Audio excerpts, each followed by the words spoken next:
سنت رسول صلی اللہ علیہ وسلم اس کو اڈاپٹ کرتے ہیں. ہجامہ کی تاریخ بہت پرانی ہے. یہ بیفور کرائسٹ مطلب مصر، یہ حضرت عیسیٰ علیہ السلام سے پہلے کے شواہد ملتے ہیں، جو پرانی کتابیں طب کی ملتی ہیں، اس میں بھی ہجامہ کا علاج جو ہے وہ نظر آتا ہے. تو اس کو نبی پاک صلی اللہ علیہ وآلہ وسلم نے اپنی پوری زندگی میں پریکٹس کیا ہے. میڈیکل سائنس پڑھنے کے بعد جب ایک دفعہ میری نظر سے یہ حدیث گزری کہ انڈیڈ ہجامہ is the best of remedies, کہ جتنے بھی طریقہ علاج ہیں، ہمارے نبی صلی اللہ علیہ وآلہ وسلم نے فرمایا ہے کہ جتنے بھی طریقہ علاج تم اختیار کرتے ہو اس میں سے بہترین طریقہ علاج ہجامہ ہے. اٹ مینس کہ ہجامہ جو ہے وہ ایک مکمل طریقہ علاج ہے. بالکل صحیح. اب ہم نے اس کے بارے میں دیکھنا ہے کہ یہ کس طرح سے ایک مکمل طریقہ علاج ہے. یہ انفیکٹ نیچرلی ہماری باڈی کی فزیولوجی کو انہینس کرتا ہے، ہماری باڈی کے فنکشن کو امپروو کرتا ہے. اور اللہ رب العزت نے ہمارے جسم کے نظام کو اس طرح سے مکمل بنایا ہے کہ ہمیں کوئی ایکسٹرنل میڈیکیشن کی ضرورت نہیں. ہمارا امیون سسٹم جو ہے وہ نیچرلی ہماری تمام جسم کے پرابلمز کو اوور کم کر سکتا ہے. بہت اہم بات کی آپ نے، اور آپ نے امیون سسٹم کی یہاں بات کی. اگر ہم دور حاضر کی بات کریں، اپنی ڈائٹ کی حوالے سے بات کریں، تو غیر معیاری ڈائٹ جو ہے وہ یقیناً ہماری اب ڈائٹ کا حصہ بن چکی ہے. غیر معیاری جو اشیاء ہیں وہ ایزیلی اویلیبل ہیں اور معاشرے کے اندر اتنی زیادہ پینیٹریٹ کر چکی ہیں کہ خالص جو اشیاء ہیں ان تک پہنچنا مشکل ہو چکا ہوا ہے. اگر ہم دور حاضر کی بات کریں، اگر ہم اپنے اسلاف کی بات کریں تو ان کا جو ڈائٹ پلان ہوا کرتا تھا، معیاری چیزیں وہ کھایا کرتے تھے، خالص چیزیں کھایا کرتے تھے، اور بیماریوں کے خلاف بڑے زبردست انداز میں ان کا جو امیون سسٹم ہے وہ ورک آؤٹ کیا کرتا تھا. لیکن دور حاضر میں یہ تمام تر چیزیں سوائپ کر چکی ہیں. تو آپ کیا سمجھتے ہیں کہ اب کس انداز میں ہم اپنے امیون سسٹم کو اسٹرینتھن کر سکتے ہیں؟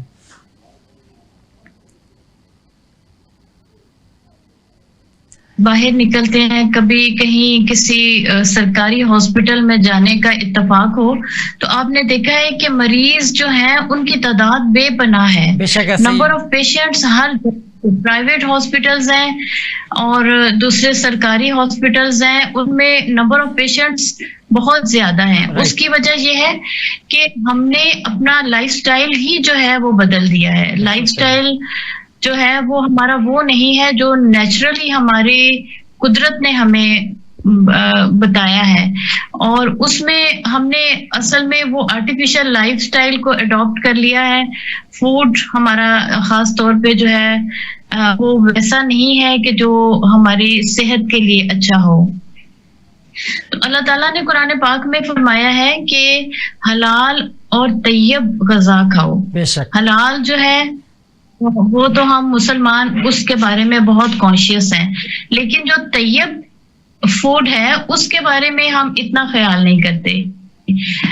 جو آرٹیفیشل فوڈ ہے اس کو زیادہ پریفر کرتے ہیں.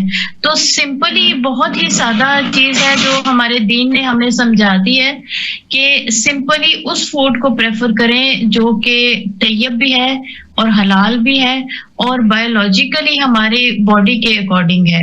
تو جب ہم اس کے اگینسٹ جاتے ہیں تو کئی بیماریاں جو ہیں وہ اسی چیز سے جنم لیتی ہیں. اور بہت سی پرابلمز ایسی ہیں کہ جس میں ہم فوڈ موڈیفیکیشن کرتے ہیں، پیشنٹ کا لائف سٹائل موڈیفائی کرتے ہیں، اس کی روٹین کو موڈیفائی کرتے ہیں، تو وہ اس کو کسی بھی قسم کی میڈیسن کی ضرورت ہی نہیں پڑتی.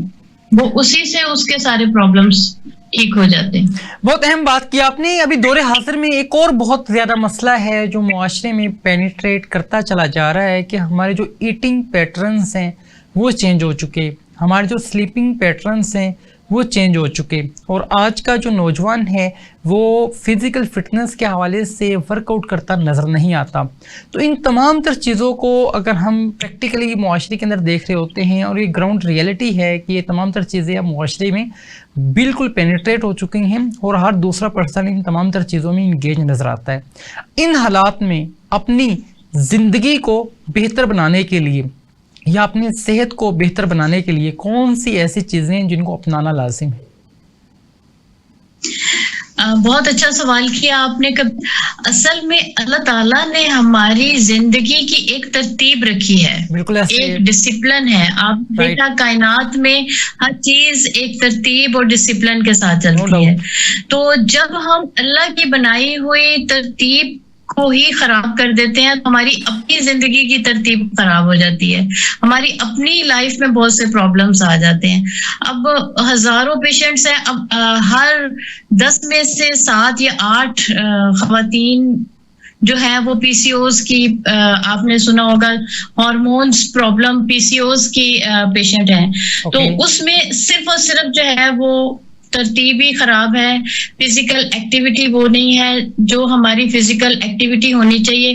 ہمارا انٹیک اور ہماری آؤٹ پٹ جو ہم کھاتے ہیں اس کے مطابق ہماری فزیکل ایکٹیویٹی نہیں ہوتی, جس کی وجہ سے ڈفرینٹ پرابلمس ہوتے ہیں. خاص طور پہ ہارمونس کے پرابلمس جو ہیں وہ خواتین میں موسٹلی اس لیے ہوتے ہیں کیونکہ ان کے کھانے کے اوقات ٹھیک نہیں ہے, ان کا سلیپ سائیکل ٹھیک نہیں ہے, اور فوڈ جو وہ کھاتی ہیں وہ ٹھیک نہیں ہے. تو اس سلسلے میں خواتین کو اکثر یہی کہتی ہوں کہ صرف اپنے جو بھی پرابلم کے لیے پیشنٹ آتے ہیں ان سے میں ان کے سلیپ سائیکل کے بارے میں ضرور پوچھتی ہوں, ان کی گٹ ہیلتھ کے بارے میں ضرور پوچھتی ہوں, کیونکہ جو ہماری گٹ ہیلتھ ہے اس میں ہماری فوڈ کے ساتھ ساتھ ہمارے کھانے کے اوقات بھی بہت میٹر کرتے ہیں. ہمارے کھانے پینے کی آپ تھوڑا واضح کر سکیں. جی, گٹ ہیلتھ یہ ہے کہ ہمارے ڈائجسٹو سسٹم, ہمارے ڈائجسٹو سسٹم جو ہے وہ ایک میجر سسٹم ہے جس سے ہمارے اوور آل باقی کے باڈی سسٹم لنکڈ ہیں. ہمارے ایون کے ہارمونس جو ہیں وہ بھی اس سے لنکڈ ہیں. ہماری انٹسٹائن کے نارمل بیکٹیریل فلورا جو ہے وہ پروڈیوس ہونے میں اور اس کے آگے جو فنکشنز ہیں, جتنا ہمارا ڈائجسٹو سسٹم بہتر ہوگا سمپلی اتنی ہی ہماری ہیلتھ بہتر ہوگی. جتنی ہماری ڈائجسٹو سسٹم خراب ہوگا اوور آل ہماری باڈی جو ہے اس کی پرفارمنس خراب ہو جائے گی. تو فوڈ بہت میٹر کرتا ہے اس میں کہ جو فوڈ ہم کھا رہے ہیں اس کی کوالٹی کیسی ہے, کوانٹٹی کیسی ہے, اور اس میں ٹائمنگ کیا ہے. بہت اہم بات کی آپ نے. اور اگر ہم کرنٹلی بات کریں اپنے معاشرے کی, ایک بہت بڑی گراؤنڈ ریئلٹی ہے کہ پانی, پینے کا صاف پانی بہت کم لوگوں کو میسر آتا ہے. اگر ہم شہروں کی بات کریں تو شہروں کے اندر بھی یہ مسائل نظر آتے ہیں, اور دیہی ایریاز کے اندر یہ مسائل تو بہت زیادہ کامن ہیں, جس کی وجہ سے معدے کے جو پرابلمز ہیں وہ جنم لیتے ہیں, اور بہت سے جو مسائل ہیں وہ معاشرے کے اندر پینیٹریٹ ہوتے چلے جا رہے ہیں. میں آپ سے اب یہ جاننا چاہوں گا کہ اگر پانی ہے اس کو کس انداز میں ہم صاف کر سکتے ہیں, کس انداز میں ہم اس کو جو ہے اس قابل بنا سکتے ہیں کہ اس کو ہم پئیں تو وہ ہمارے لیے فروٹفل ہو. بالکل آپ نے ٹھیک کہا, کیونکہ لیور کے بہت سے پرابلمز ہیں جو کہ گندے پانی کی وجہ سے ہیں, اور انفارچونیٹلی شہروں میں تو یہ بہت بڑا مسئلہ ہے کہ پینے کا صاف پانی نہیں ہے. ہمارے جسم کی ایک پی ایچ ہے جس کو ہم میڈیکلی الکلینٹی کو ایڈوائز کرتے ہیں پی ایچ سے. ہماری باڈی کا ایک پی ایچ ہے جس کو ہم نے اپنے فوڈ کے ذریعے بیلنس رکھنا ہے. اللہ تعالیٰ نے ہماری باڈی کا پی ایچ جو ہے وہ الکلائن بنایا ہے. پانی جب گندا ہو جاتا ہے تو اس کے پی ایچ لیول خراب ہو جاتا ہے. تو یہ جو فلٹریشن پلانٹس لگے ہوئے ہیں یا اس میں سے جو پانی آتا ہے, تو سمپلی ہر بندہ جو ہے وہ اس کی پی ایچ کو نارملی چیک کر سکتا ہے. اگر وہ الکلائن ہے تو باڈی کے لیے سیف ہے. سیکنڈلی جب ہم پانی کو بوائل کرتے ہیں, بوائل کر کے یوز کرتے ہیں, تو وہ پانی جو ہے وہ کمپیریٹیولی بہت سے بیکٹیریاز اور جو گندے مادے ہوتے ہیں اس سے سیف ہو جاتا ہے.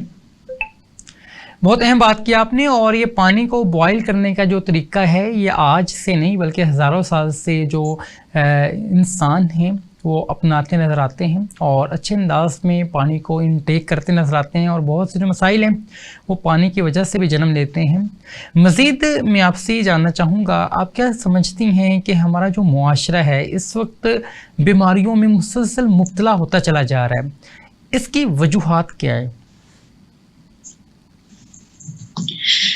ہمارے معاشرے کی بیماریوں کی موسٹلی وجوہات یہ ہے کہ ہم اپنے نیچر سے اگینسٹ اپنا لائف سٹائل اڈاپٹ کر لیا ہوا ہے. آپ ہم سے پہلی جنریشن کو دیکھیں تو ہم سے پہلی جنریشن جو تھی وہ کمپیریٹیولی ہماری نسبت بہت اچھی ہیلتھ تھی ان کی, اور لائف سپین بھی ان کا بہتر تھا, بیماریاں بھی بہت کم تھیں. اور ہم سے بعد میں آنے والی جنریشن دیکھیں وہ ہم سے بھی زیادہ جو ہے وہ ان کی فزیکل فٹنس لو ہے. تو بیسکلی یہ ہے کہ ایک تو اپنے وہی بات میں دوبارہ ریپیٹ کروں گی کہ جو ترتیب اللہ تعالیٰ نے ہماری زندگی کی بنائی ہے اسی ترتیب کے مطابق اپنی زندگی گزاریں. اور دوسری بات یہ کہ اللہ تعالیٰ نے قرآن پاک میں صاف صاف ہر بات کے لیے ہمیں گائیڈ کر دیا ہے. ہم نے کھانا اتنا کھانا ہے کہ جتنا ہمیں اپنی کمر سیدھی کرنے کے لیے ضروری ہے. نبی پاک صلی اللہ علیہ وسلم کا ارشاد ہے. اب کھانے پینے کے جو ہمارے ٹریڈیشنز ہیں وہ بہت چینج ہو گئے ہیں.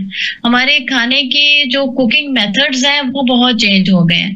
تو اس کو تھوڑا سا موڈیفائی کرنے کی ضرورت ہے. اس کو ہمیں اتنی ضرورت ہے جتنی ہماری صحت کے لیے ضروری ہے.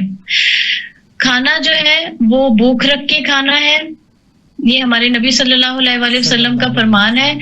جو ہمارے نبی صلی اللہ علیہ وسلم کی سنت میں جو طریقے ہیں وہ ہمارے لیے سب سے سیف ہیں.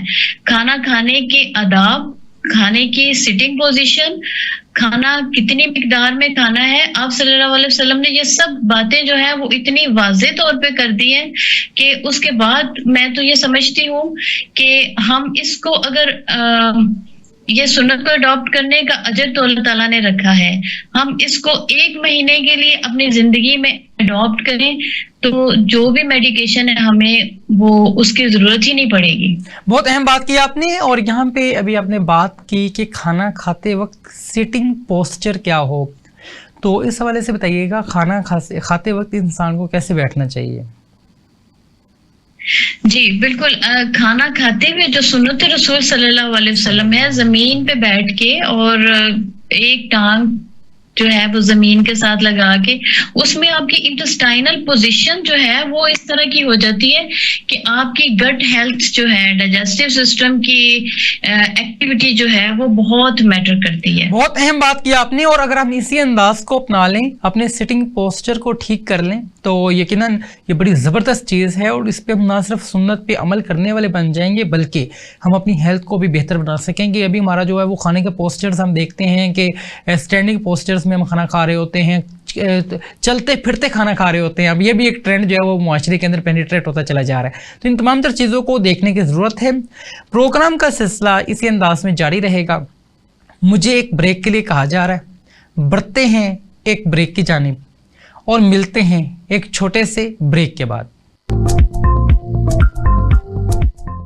جی ناظرین, ایک بار پھر سے آپ کو خوش آمدید کہیں گے. پروگرام کا سلسلہ اسی انداز میں جاری ہے. ایک بہت اہم موضوع کے حوالے سے گفتگو کا سلسلہ جاری ہے. اور یہاں پہ فائزہ نے بہت اہم بات کی کہ ہم معاشرے کی تربیت کرتے نظر آتے ہیں, لیکن جب تک عمل پیرا نہیں ہوں گے ہم چیزوں کے اوپر تو یقیناً نتائج نہیں آ سکتے.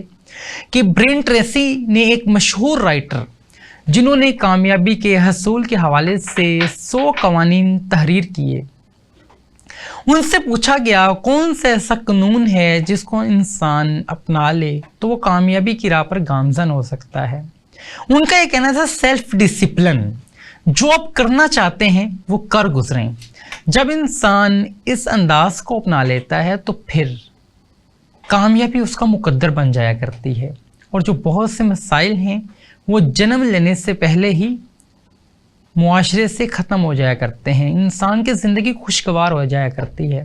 اور یہ وہ بنیادی چیزیں ہیں جن کو یقیناً اپنانا بہت لازم ہے کہ عمل سے زندگی بنتی ہے, جنت بھی جہنم بھی.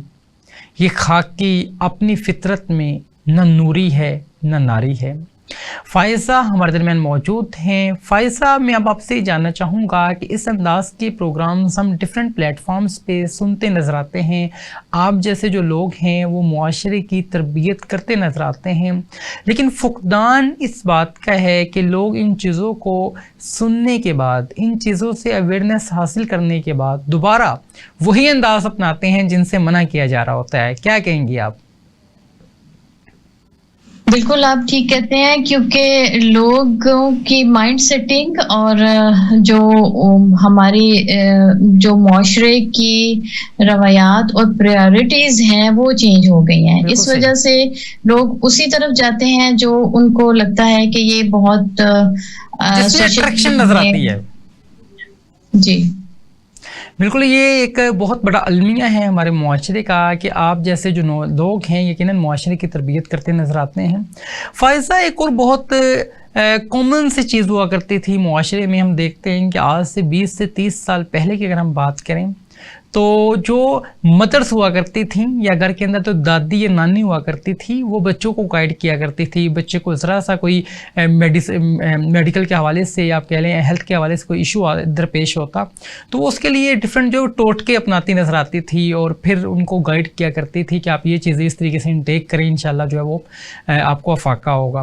اب یہ چیزیں یقیناً نہ ہونے کے برابر ہیں کہ وہ جو ہمارے بزرگ ہیں وہ بھی جو ہے وہ معاشرے کے اندر موجود نہ رہے, اور جو موجود بھی ہیں ان کو اس انداز میں اہمیت نہیں دی جاتی, ان کی باتوں کو اس انداز میں جو ہے وہ نہیں لیا جاتا جس انداز میں پہلے لیا جاتا تھا. اور جو آج کی مدرس ہیں ان سے بھی یہ چیز ہم نے دیکھی ہے کہ اب وہ بھی ذرا سا کوئی مسئلہ ہوتا ہے تو فوری طور پہ جو ہے وہ ایسی میڈیسنس کی طرف ریفر کرتی ہیں جو میڈیکل سائنس کے حوالے سے ہیں. تو آپ کیا سمجھتے ہیں اس چیز کی کمی کی وجہ سے معاشرہ کیا واقعی ہی ایک غلط سمت کی طرف چلا گیا؟ بالکل, آپ کی بات بالکل درست ہے, کیونکہ جو اب موجودہ دور میں ایک تو بات یہ ہے کہ ماڈرن میڈیسن کی طرف سب لوگ سمجھتے ہیں کہ ماڈرن میڈیکیشن جو ہے وہ اس سے ہم جلدی ریلیف ہو جائے گا. دوسری بات یہ کہ سب لوگ شارٹ کٹس ڈھونڈتے ہیں کہ کوئک ریلیف ملے, اور اس چیز کی افیکٹونیس کی طرف جو ہے وہ ڈیپلی نہیں جاتے کہ اس میں کتنا بہتری ہے اور اس کے سائیڈ ایفیکٹس کیا ہے. جو ہماری مدرز اور گرینڈ مدرز کے حوالے سے جو بات آپ نے کی ہے وہ بہت بہترین ہے, کیونکہ اس میں ہمارے لیے بہت سی ایسی چیزیں ہیں جو کہ ان کے سالہ سال کے تجربے کی وجہ سے ان کی پریکٹس میں آئیں, اور وہ ہم بہت اہم بات کی آپ نے. اور یہ بات بھی یہاں میں آڈینس کے لیے بتانا چاہوں گا کہ آپ ہومیوپیتھک ڈاکٹر بھی ہیں, اور ایک چیز ہم بڑی اس چیز کی کمی محسوس کرتے ہیں کہ ہمارے معاشرے کے اندر یونان جیسے یونانی جو حکیم ہیں وہ بہت زیادہ مشہور ہیں, اور اسی انداز میں جو پاکستانی اس حوالے سے ہوا کرتے تھے ان کی بھی بہت اہمیت ہے اس فیلڈ کے اندر. لیکن اب یہ جو فیلڈ ہے نہ صرف یہ مسلسل ذبح حالی کا شکار ہے, بلکہ بہت سے جو دانا حکیم ہوا کرتے ہیں وہ اپنے جو ٹوٹکے ہیں ان کو ریٹن فارم میں چھوڑ کے نہیں جاتے, جس کی وجہ سے وہ تحقیقات وہیں پہ رک جاتی ہیں اور وہ پراپرلی جو ہے وہ معاشرے کے اندر پینیٹریٹ نہیں ہو سکتی ہیں. تو کیا آپ سمجھتی ہیں کہ اس فیلڈ کو نقصان پہنچانے میں اس فیلڈ ہی کے جو ایکسپرٹ ہیں ان کا بھی ہاتھ ہے؟ کسی حد تک یہ بات درست نہیں ہے, کیونکہ ایک بات یاد رکھیں کہ جو بندہ جو انسان میڈیسن کی اسٹڈی کرتا ہے اس کے اوپر بہت ذمہ داری ہے کہ وہ اپنے فیلڈ کے ساتھ جو آنیسٹ ہے وہ پوری دیانتداری کے ساتھ اپنے پیشنٹس کے اور اپنی فیلڈ کے ساتھ انصاف کرے. جن لوگوں نے وہ نسخہ جات نہیں چھوڑے اس میں ایک لحاظ سے بہتری بھی ہے کہ آگے آنے والے جو ہیں وہ فردر اس کو اسٹڈی کریں. باقی جہاں تک میں سمجھتی ہوں کہ بہت سے ہمارے فیلڈ کے لوگ ایسے ہیں کہ جنہوں نے اپنے کلینکل ایکسپیرینس جو ہے وہ ریٹن فارم میں چھوڑے ہیں اور اپنے جو اسٹوڈنٹس ہیں ان کو ٹرینڈ کیا. الحمدللہ میرے استادوں میں تو الحمدللہ جو ہیں وہ شامل ہیں کہ جنہوں نے پوری ایمانداری کے ساتھ جو ہے وہ اپنے اسٹوڈنٹس کو ٹرینڈ کیا ہے اور اپنے تجربات سے ان کو مستفید کیا ہے. بہت اہم بات کی آپ نے, اور یقیناً جو ایسے اساتذہ ہیں وہی معاشرے کے لیے فخر ہوا کرتے ہیں کہ وہ معاشرے کے اندر انفارمیشن کو پینیٹریٹ کرتے ہیں اور جو اویئرنیس ہے وہ معاشرے کے اندر پینیٹریٹ ہوتی چلی جاتی ہے. میں مزید اب آپ سے یہ جاننا چاہوں گا کہ اس وقت بہت سے لوگ ہیں جو آپ کی پریزنس سے فائدہ اٹھانا چاہتے ہیں کہ ایک جو ہیلدی لائف سٹائل ہے اس کے اندر ہیلدی ڈائٹ پلان کیا ہونا چاہیے, کون سی ایسے انگریڈینٹس ہیں جو ہر انسان کو لازمی طور پہ انٹیک کرنے چاہیے تاکہ اس کی جو باڈی کو جو چیزیں ریکوائرڈ ہیں وہ اس کو ملتی رہیں. جی بہت اچھا سوال ہے. ہمیں اپنی لائف میں جو ہے وہ ایک پروپورشن رکھنا چاہیے. پروپورشن کو بہت ضروری ہے. جو جتنی بھی پیکنگ میں چیزیں ہیں, پیکٹ میں مین میڈ چیزیں جو ہیں ان کو اوائڈ کرنا چاہیے. جو قدرت کی بنائی ہوئی چیزیں ہیں, نیچرل چیزیں ہیں, وہ ہمارے کچن میں زیادہ سے زیادہ ان کو ہمارے کچن میں ہونا چاہیے. جب ہم یہ دیکھیں گے کہ کون سی چیز جو ہے وہ پروسیسڈ ہے اور مین میڈ ہے, اس کو ہم کریں گے, شارٹ لسٹ کر لیں گے کہ اس کو اپنی لائف میں سے نکال دیں گے, تو اس سے ہی ہماری لائف کا جو ہے وہ ہیلتھ وہ کافی امپروو ہو جائے گی. ڈائٹ میں ان چیزوں کو لازمی پریکٹس کریں کہ جو ہمارے سنت فوڈز ہیں, کیونکہ ہماری باڈی کی بایو کیمسٹری ایسی ہے کہ وہ ایگزیکٹلی ہماری بایو کیمسٹری کو سوٹ کرتے ہیں. بہت اہم بات کی آپ نے, اور بہت سی آڈینس ہیں جو اس حوالے سے جاننا چاہتی تھی اور آپ کی پریزنس سے یقیناً کافی کچھ سیکھنے کو ملا. مزید میں یہ جاننا چاہوں گا کہ دور حاضر میں سب سے بڑا جو مسئلہ ہے وہ یا تو انزائٹی ہے, سٹریس ہے, اوور تھنکنگ ہے, یا کسی کی کہی ہوئی ایسی بات ہے جو آپ نے کسی کی اپنے دل پہ لے لی اور اس کو تھنک آؤٹ کرتے کرتے آپ مینٹلی طور پہ بہت زیادہ پرابلمس کی طرف چلے گئے. اسپیسیفکلی یہ جو ڈیزیزز ہیں یہ نہ صرف ہر انسان اب اس سے گزرتا نظر آتا ہے, بلکہ جو فیمیلز ہیں ان کے اندر یہ چیز بہت زیادہ پائی جاتی ہے. اور آج سے کچھ سال پہلے یہ تمام تر چیزیں ایسے نہیں ہوا کرتی تھی, اور یہ ایسی ڈیزیزز ہیں جن کا میڈیکل سائنس کے اندر جو ہے وہ کوئی بھی سلوشن نہیں ہے, میڈیکل سائنس کے اندر کوئی بھی میڈیسنس موجود نہیں ہیں. اور یقیناً یہ ڈیزیزز نے جنم لیا اور معاشرے کے اندر اب یہ تو یقیناً ہر انسان کہیں نہ کہیں پہ ان تمام تر چیزوں سے متاثر ہوتا نظر آتا ہے. اب آپ سے میں یہ جاننا چاہوں گا کیا ریکمینڈ کرتی ہیں, کیا کہیں گی یہ ڈیزیزز کیوں ہیں, کیسے ان سے ہم چھٹکارا حاصل کر سکتے ہیں؟ بہت ہی اچھا آپ کا کوسچن ہے کبیر. پیشنٹ جتنے ہمارے کلینکل پریکٹس میں آتے ہیں اس میں آئی تھنک کہ 100% پیشنٹس ایسے ہیں کہ جن کے مینٹل ایلمنٹس کے ہیں, اور وہ بہت ان کی فیملی بھی پریشان ہے, وہ بھی پریشان ہے. میں اس بارے میں یہ گائیڈ کروں گی, سب سے پہلے تو اپنی لائف سٹائل, اپنی ترتیب کو بہتر کریں. جب کوئی بھی پیشنٹ ہمارے پاس آتا ہے تو اس کے اگرچہ اس کے کوئی انگزائٹی کے سمٹمز بظاہر انگزائٹی ڈپریشن کے نہیں بھی ہوتے, اس کے ڈائجسٹو سسٹم سے ریلیٹڈ سمٹمز ہوتے ہیں, اس کے ہارمون سے ریلیٹڈ سمٹمز ہوتے ہیں, لیکن بیس لائن میں جو ہے وہ انگزائٹی اور ڈپریشن اور اوور تھنکنگ کے سمٹمز ہی اس کے اس بیماری کو ٹریگر کر رہے ہوتے ہیں. بہت اہم بات کی آپ نے یہاں, قطع کلامی کی معذرت. ایک بہت کامن کویسچن ہے جو بہت سے لوگوں کا اکثر ہم سن رہے ہوتے ہیں کہ دور حاضر میں ہر انسان معاشی طور پہ استحکام حاصل کرنا چاہتا ہے, جابس کا فقدان ہے, اور بہت سے جو نوجوان ہیں اسپیسیفکلی جو آئی ٹی پروفیشنلز ہیں یا کمپیوٹر سائنس کے اندر جن کی اسپیشلائزیشن ہے, یا آن لائن ارننگس کے پوائنٹ آف ویو سے جو لوگ کام کرتے نظر آتے ہیں, وہ اپنی سروسز رات کو پرووائڈ کرتے ہیں, کیونکہ رات میں ان کی جو سروسز ہیں وہ پرووائڈ کرنا بڑا کنوینئنٹ ہوا کرتا ہے. جن لوگوں کو وہ سروسز دیتے ہیں وہاں پہ دن ہوتا ہے اور یہ لوگ رات میں کام کر رہے ہوتے ہیں. اب فل نائٹ جب یہ ورکنگ کرتے ہیں اور اپنے پروفیشنل ورک آؤٹ کو پرفارم کرنے کے لیے ایکٹیویٹیز کرتے ہیں, تو پھر صبح میں یقیناً جو نیند ہے یہ اپنی پوری کرتے ہیں. لیکن جو اسلامی تعلیمات ہے یا جو ایک اچھا انداز ہے وہ یہی ہے کہ رات کو سونے کے لیے بنایا گیا. اب ہر انسان جو ہے وہ کہتا ہے کہ بھئی ہم نے جابس بھی کرنی ہے, اپنی چیزوں کو اس انداز میں پرفارم بھی کرنا ہے, اپنی ڈگری سے کوئی فائدہ بھی اٹھانا ہے, تو یقیناً وہ ان تمام تر چیزوں کو جو ہے وہ کرتے ہوئے رات کو نیند پوری نہیں کر سکتے ہیں. اور یہ بڑا کامن ہوتا چلا جا رہا ہے, ہر انسان اس طرح کی سکل سیکھتا ہے جس سے وہ سیل آؤٹ کر کے دوسری کنٹریز سے اچھی کرنسی کے اندر جو ہے وہ پیسے ارن کر سکے. تو یہ پریکٹیکلی اور گراؤنڈ ریئلٹی ہے جس سے یقیناً ہم ڈینائی نہیں کر سکتے. تو جو ایک مائنڈ سیٹ یہ والا ڈیولپ کر گیا, آپ دور حاضر کے جدید مسائل ہیں اور جدید مسائل کا حل جدید انداز ہی میں ممکن ہے, اس حوالے سے کیا کہیں گے آپ؟ ہاں بالکل آپ کی بات صحیح ہے. ہولسٹک اپروچ جو ہے نا، ہولسٹک وے آف ٹریٹمنٹس، اس میں ہمارے پاس جو ڈیلی بیسس پہ پیشنٹس آتے ہیں، ہم ان کو اصل میں اسی بیس پہ ہی ایڈوائز کرتے ہیں، کیونکہ ہر بندے کا پروفیشن علیحدہ ہے، اس کا جو ہے وہ مصروفیات چینج ہیں، تو ہم نے اس کو ایسا ہی پلان بتانا ہوتا ہے کہ جو سیفلی وہ اپنی ہیلتھ کو انہینس کر سکے.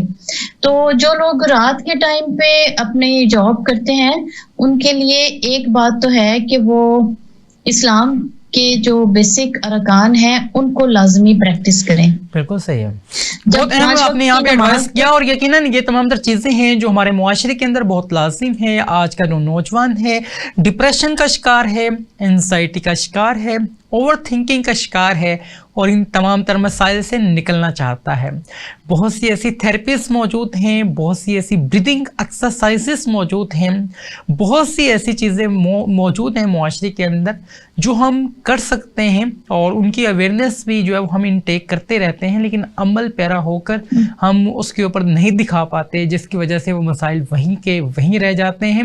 میں اب مزید آپ سے جاننا چاہوں گا کچھ ایسی تھیراپیز یا کچھ ایسی ایڈوائسز جو آپ ہمیں شیئر کر سکیں آڈینس کے لیے، تاکہ جو لوگ ذہنی طور پہ امراض کا شکار ہیں وہ ان تمام تر چیزوں سے نکل کر ایک بہترین زندگی کو جنم دے سکیں.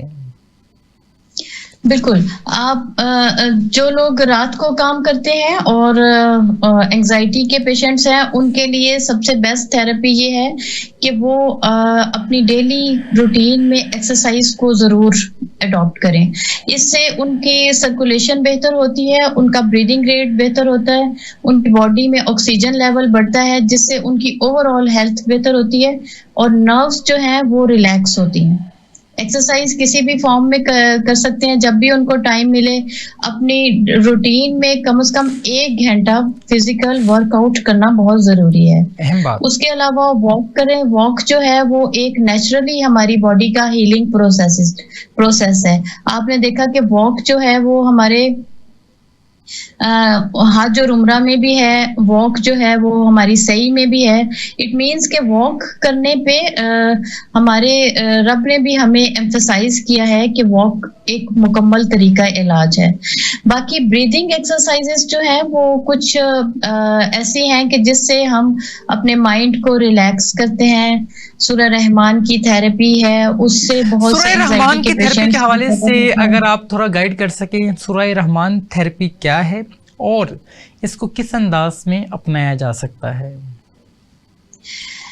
جس کو مغربی ممالک میں میڈیٹیشن کہتے ہیں، وہ اس طرح سے ہے کہ آپ نے اپنے مائنڈ کو بالکل انڈو کرنا ہے، اپنے مائنڈ کو کلین کرنا ہے، اور صورت کو غور سے سننا ہے. اس سے کچھ باڈی کے ہماری اپنے ایسی کیمسٹری ہے کہ وہ ہمارا امیون سسٹم ڈیولپ ہوتا ہے، نروز ریلیکس ہوتی ہیں، تو بہت سے پرابلمس جو ہیں وہ اس سے ریکور ہو جاتے ہیں.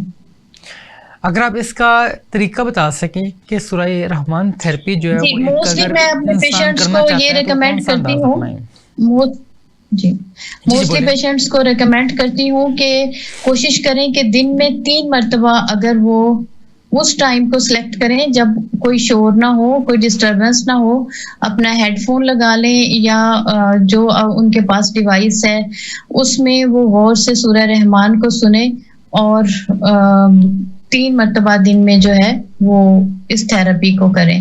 بہت اہم بات کی آپ نے، اور یہ جو انداز ہے جو لوگ اپنا لیتے ہیں یقیناً وہ بہت سی بیماریوں سے بچ سکتے ہیں.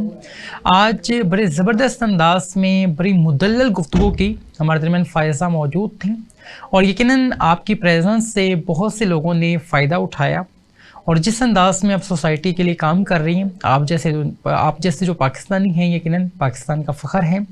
میں انتہائی مشکور ہوں، آپ نے ہمیں قیمتی وقت دیا اور بہت مدلل اور جامع انداز میں آج کے موضوع کے حوالے سے بات کی. اسی کے ساتھ اپنے میزبان کبیر حیات کو اجازت دیجیے، اس امید کے ساتھ کہ اگلے پروگرام میں ایک نئے مہمان کے ساتھ ایک منفرد موضوع لیے آپ کی خدمت میں حاضر ہوں گے. جب تک کے لیے خدا حافظ.